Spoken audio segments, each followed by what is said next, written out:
क्योंकि आज जो प्रेस कॉन्फ्रेंस है इस पे मैं कोई भी जनरल बात नहीं करना चाहती हूँ। सारा टेक्निकली और न्यायालय के कागज के साथ मैं बैठी हूँ ताकि आपको भी अनुसंधान करने का मौका मिले कि जो कार्रवाई हुआ, जो जिससे घर टूटा, वो सही है कि गलत। तो मैं सबसे पहले तो मैं शुरुआत करना चाहती हूँ कि आप लोग सब जानते हैं कि लगातार 15 साल से हमारे परिवार के ही कोई ना कोई बड़कागांव में विधायक के रूप में काम किए और पूर्व मंत्री भी रहे हैं और लगातार जनप्रतिनिधि के तौर पे हमारा पूरा परिवार बड़कागांव में विस्थापितों के लिए मुआवजे और पुनर्वास को लेके, भू अर्जन को लेके, विस्थापन को लेके लगातार संघर्ष करते आ रहे हैं, जिसके वजह से आप लोग जानते हैं कि हम लोग को हमेशा टारगेट किया गया, जेल भेजा गया, झूठा मुकदमा किया गया। मतलब हमको लगता है कि झारखंड में कोई ऐसा परिवार नहीं होगा जिसने इस लड़ाई में इतना झेला हो।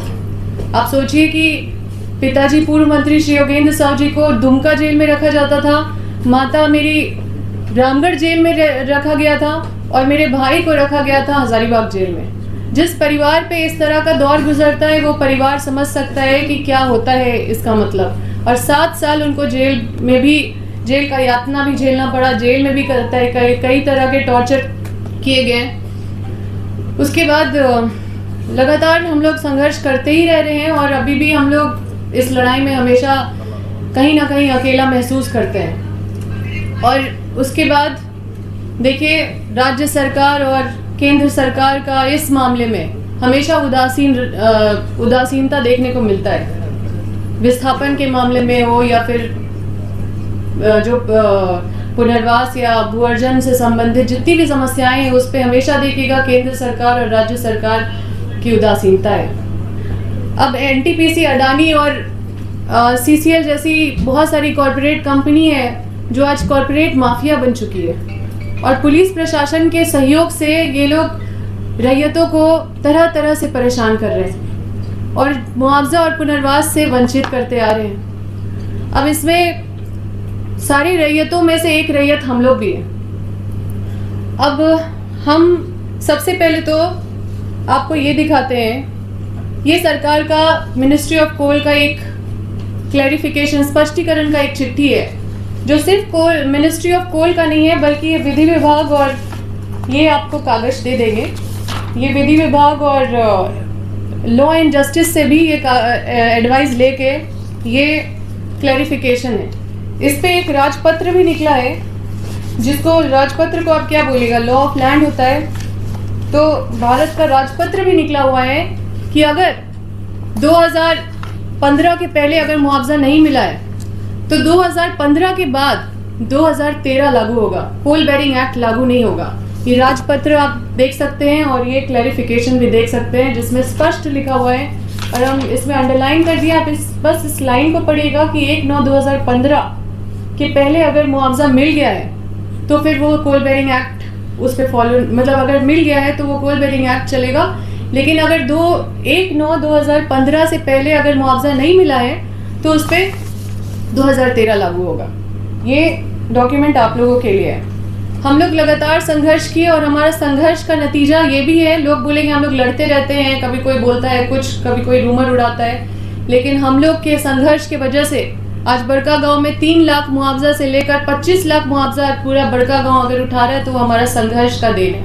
कोई दूसरा जनप्रतिनिधि ये नहीं बोल सकते हैं कि हम लड़े हैं या फिर उनका देन है। हम लोग इतना ही नहीं बल्कि पसरिया और बरबनिया में 56.88 एकड़ लैंड को कंपनी को वापस दिलवाएं, जिसमें कि बड़ा सा अखबार में भी, कई अखबारों में छपा है। तो ये हम चंपई सोरेन जी के मदद से हम ये करवाए थे और झारखंड में पहली बार, देखे यहाँ लिखा हुआ है, झारखंड में पहली बार माइनिंग के लिए ली गई जमीन रैयतों को लौटाई। ये भी हमारा संघर्ष था। अब हम आते हैं कि कई रैयत जिनके पास पैसा है वो हाईकोर्ट जा रहे हैं कि हमें मुआवजा निर्धारण करने के लिए हमें 2013 अधिनियम के तहत हमें मुआवजा निर्धारण करके दिया जाए, क्योंकि हम RFCT, हम कोल बेरिंग एक्ट के तहत नहीं लेना चाहते मुआवजा। अब जिसके पास पैसा है वो हाईकोर्ट जा रहे हैं रैयत। अब 83 रैयत हाईकोर्ट गए हैं। ये 2 ऑर्डर है। एक ऑर्डर तो है जिसमें कि एक रिट पिटीशन है जिसका ऑर्डर भी निकल गया, कई मामले लंबित भी है, कई मामले के ऑर्डर्स निकल गए हैं। तो ये ऑर्डर है, इसमें देखिए कोर्ट ने भी लिखा है एप्रोप्रिएट अथॉरिटी के पास जाइए। अब न्यायालय का भी इस तरह का ऑर्डर आता है कि संबंधित पदाधिकारी के पास जाइए। अब सोचिए कि रैयत लोग का क्या होगा कि संबंधित पदाधिकारी के पास जाइए, इसका ऑर्डर दिखा दिए। अब इसमें 1 2 3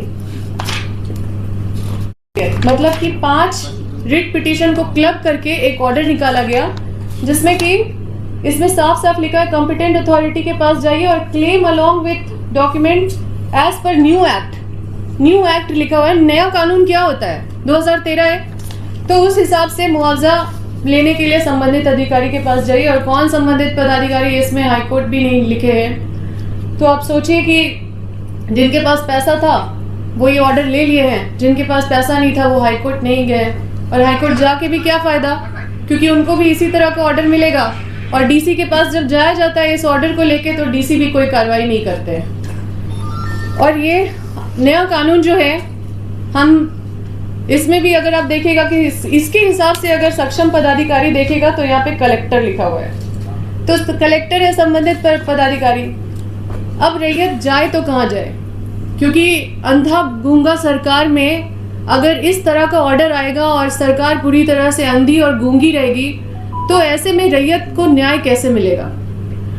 अब हम आते हैं अपने मामले पे कि एनटीपीसी ने पहला नोटिस हम लोग को 30/5/2025 को दिया, ठीक है। दूसरा नोटिस हम लोग को दिया है 10/6/2025 को, ये कागज हम आपको दे देंगे। और तीसरा नोटिस दिया है 20/6/2025 को, ये तीसरा नोटिस है हम। और जब चौथा नोटिस दिया तो ये बोलते हुए दिया, और सारा नोटिस सीबीए एक्ट के तहत मुआवजा निर्धारण करने से संबंधित है।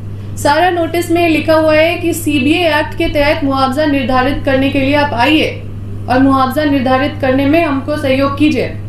तो ये चौथा नोटिस जो मिला है उसमें ये बिल्डिंग डिवीजन से मुआवजा निर्धारित कर दिए। अब ये बिल्डिंग डिवीजन से मुआवजा निर्धारित करके यहाँ लिखते हैं कि हम ट्रिब्यूनल में आपके खिलाफ हम केस किए हैं, आप वहां पे जाके अपना मुआवजा लीजिए। तो फिर ये सोचिए कि बिल्डिंग डिवीजन कौन से राज्य के प्रपत्र में लिखा हुआ है कि बिल्डिंग डिवीजन को ये पावर है कि वो मुआवजा निर्धारण करेगा जाके, और वो भी कारखाना का। क्या कारखाना निरीक्षक नहीं है झारखंड में, उसका पद खत्म हो गया है? या कौन सा झारखंड सरकार में ये नियम है? मतलब ये अवैध तरीके से एनटीपीसी ने मुआवजा निर्धारण करा है। ये कागज आपको जरूरत होगा तो दे देंगे। अब ये कोर्ट के ऑर्डर है और ये कोर्ट का पिटीशन है जो हम नहीं, एनटीपीसी खुद ये फाइल किया है। और ये हम नहीं बोल रहे, ये एनटीपीसी खुद बोल रहा है कि हम जो भूमि अधिग्रहण है वो 24/6/2008 को किए हैं। अब 24/6/2008 को भूमि अधिग्रहण किए हैं और 25 को हमको नोटिस दे रहे हैं मुआवजा निर्धारण करने का। तो क्या इनको नहीं पता है कि हम पे कौन सा कानून लागू होगा, कि 2013 लागू होगा, 2013 का नया अधिनियम लागू होगा? तो हम कोर्ट गए, कोर्ट में हम केस नहीं किए, ट्रिब्यूनल कोर्ट में यही केस किए हमारे खिलाफ। तो वहाँ पे ये लिखे हैं कि हम 24/6/2008 को हम अधिग्रहण किए हैं। तो 24/6/2008 को अधिग्रहण किए हैं, आज 2026 है। और ये कोर्ट में 2 प्रेयर करते हैं, ये इन्हीं का प्रेयर है। और हम ये भी बताते हैं कि हमारा भी केस चल रहा है, हम भी किए हैं एनटीपीसी के खिलाफ केस। और ये रिट पिटीशन जो हाई कोर्ट में है उसका नंबर 5483/25 है, जिसको जो एनटीपीसी के खिलाफ चल रहा है। तो ये रिट पिटीशन में हमने भी आईए फाइल किया था, आईए नंबर 540/2026 है, जिसमें हमने स्टे के लिए मांग किया था कि जबरन ये हमारा घर तोड़ने का प्रयास या साजिश किया जा रहा है, इसमें तुरंत स्टे लगाया जाए। और यहाँ पे जो एनटीपीसी ने प्रेयर किया, ये बहुत मजेदार प्रेयर है, आपको सुनना चाहिए। एक प्रेयर किया है कि नेसेसरी डायरेक्शन, मतलब डायरेक्शन दिया जाए, ये क्लेमेंट को डायरेक्शन दिया जाए विद कि रिमूव द स्ट्रक्चर को रिमूव करने के लिए। और विड्रॉ द एफोरसेड कंप्लेंट केस, इतना मतलब हम कोई केस किए हैं हजारीबाग में, उसको विड्रॉ करने के लिए, ये सोचिए इनका इतना हिम्मत है, इनका मतलब गुंडागर्दी कोर्ट में भी चल रहा है कि ये कोर्ट में प्रेयर कर रहे हैं कि ये जो फलाना केस कंप्लेंट केस नंबर है इसको विड्रॉ करने के लिए बोला जाए, तब जाके इनको मुआवजा मिले। और ये मीडिया में आके बोल रहे हैं इनको मुआवजा मिल गया है, हम तो ये ऑर्डर आपको दे दे रहे हैं। ये इस तरह का प्रेयर कर रहे हैं, तो आप समझ सकते हैं इनका मंशा क्या है।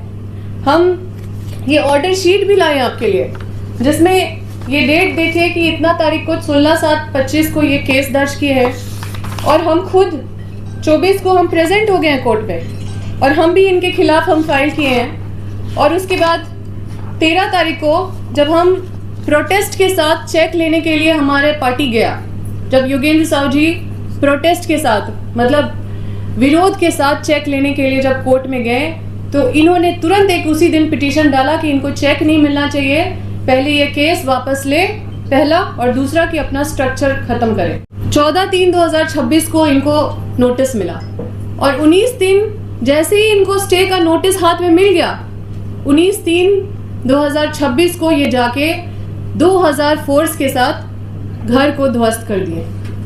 अब सोचिए कि इतना इनका जो इतना हिम्मत कहाँ से आया। कोर्ट में मामला चल रहा है, कोर्ट में इनको रिप्लाई फाइल करने के लिए बोला जा रहा है, कोर्ट में हमारा बहस के लिए पेंडिंग है मैटर, हमारा इनको भी ये भी आ रहे हैं, हम भी जा रहे हैं, और इसी मामले पे ये कोर्ट में चल रहा है।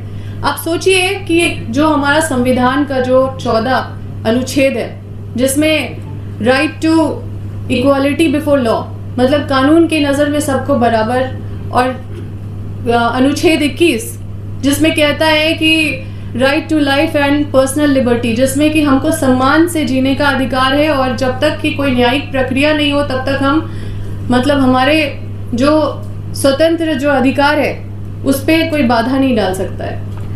लेकिन ठीक ही राहुल गांधी जी बोलते हैं कि संविधान मर रहा है। आप सोचिए संविधान का धज्जी नहीं उड़ रहा है तो क्या उड़ रहा है। आप सोचिए कि जब तीनों जो अब तो चौथा स्तंभ है, लेकिन जब तीनों स्तंभ जब इस तरह से काम करने लगे, तो ये संविधान का कहाँ ये संविधान है। आप देखिए कि इस तरह से जो कार्रवाई किया गया और जो इतने सारे फोर्स के साथ भेजा गया, हम अकेले गिने गाड़ी कम से कम 10-100 गाड़ी होगा। अब वो जो नया जो गाड़ी निकला है, ऐसा लग रहा है मेरे ही लिए वो गाड़ी निकाला गया है और वहां पे भेजा गया है, और सारा सायरन बजा बजा के आप सोचिए कि अकेले एक महिला घर के अंदर है, और उसके बाद वो महिला को ऐसे नंगे पैर उठा के नाइटी में फोन छीन के एक भी सामान निकालने नहीं दिया गया, और सारा सामान को डैमेज कर दिया गया। मुश्किल से सिलेंडर, बोलने के लिए लोग बोल सकते हैं कि हम लोग कुछ सामान निकाले, सिर्फ सिलेंडर गैस निकाले और कुर्सी टेबल निकाले, बाकी जितना भी वैल्यूबल सामान था कम से कम 20-30 लाख का सामान पूरा डैमेज कर दिया गया है।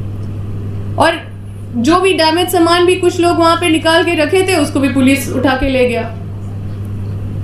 तो हम ये सारा कागज आपको सौंपते, आप अपना अनुसंधान कीजिए कि क्या ये न्याय है। और ये एक थ्रेट मैसेज है झारखंड के रैयतों को जो देने का कोशिश किया गया है झारखंड पुलिस के द्वारा या कॉर्पोरेट के द्वारा।